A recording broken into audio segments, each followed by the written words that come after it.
If your lawyer is telling you to do something, you might want to consider doing it. If your lawyer and your rabbi, your priest, your moral advisor are both telling you to do the same thing, you extra might want to consider it. But if science and your lawyer and your moral advisor are all telling you something, you should probably listen. And that's part of what Dr. Jill Delston explains in this book, Medical Sexism. Dr. Jill Delston is a philosopher and bioethicist, and she makes a compelling case with tons of citations that when it comes to women, doctors are not listening to medical malpractice law, moral compasses, and also to the science. Let me explain. A lot of people need access to hormonal birth control. Why? Well, the first answer is it's none of your business, right? That's what bodily autonomy is.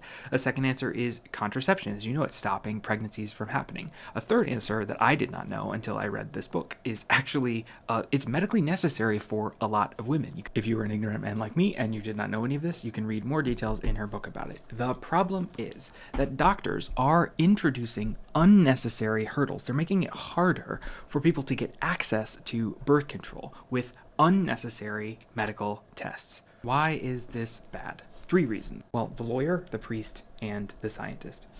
I have to zip through some of these details because it's hard to do nuance on the internet. But the first answer is that medical literature pretty clearly tells us in many, many studies that requiring tests too frequently is actually medically, scientifically bad. The second reason is ethically. Coercing patients to do something that they do not want to do is morally wrong. Coerced consent is not the same thing as informed consent, and paternalism in medicine is a problem that needs our attention. And finally, medical malpractice. You could never do a colonoscopy without a patient's consent, and yet when it comes to women, the medical field seems to be okay with withholding medically necessary treatments for the sake of, Jill argues, gaining compliance.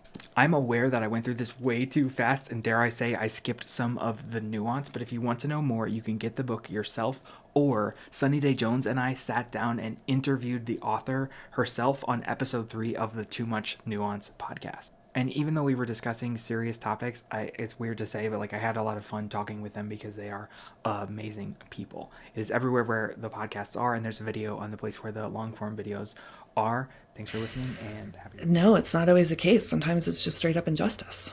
It's dangerous. But I often do. And it's dangerous for me. And I have to use that word. That's actually dangerous for me. Here's why I take birth control.